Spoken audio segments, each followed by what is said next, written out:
Mutton chops கறி சாதம், சப்பாத்தி அல்லது இட்லிக்கு மிகவும் சுவையாக இருக்கும். இதை எளிதாக செய்யும் முறையை இங்கே காணலாம்.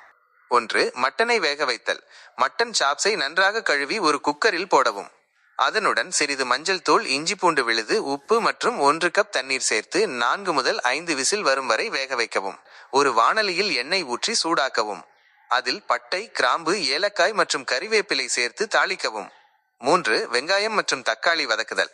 நறுக்கிய வெங்காயத்தை சேர்த்து பொன்னிறமாகும் வரை வதக்கவும்.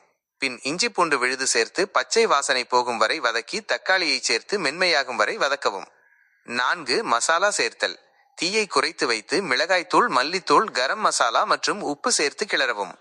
5. மட்டன் சேர்த்தல்.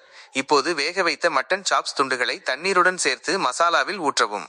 மசாலா மட்டனுடன் நன்றாக சேரும்படி 10 நிமிடம் கொதிக்க விடவும். 6. இறுதி கட்டம். குழம்பு திக்காக வேண்டுமென்றால் தேங்காய் விழுது சேர்க்கலாம். கடைசியாக மிளகுத்தூள் மற்றும் மல்லித்தழை தூவி கிளறி இறக்கவும்.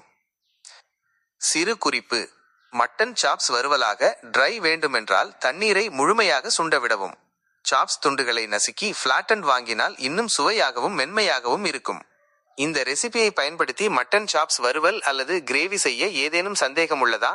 அல்லது இதற்கு துணையாக செய்ய சீரக சம்பா, நெய் கஷ்டப்பட்டு வீடியோ போட்டும் யாரும் சப்ஸ்கிரைப் பண்ண மாட்டாங்க.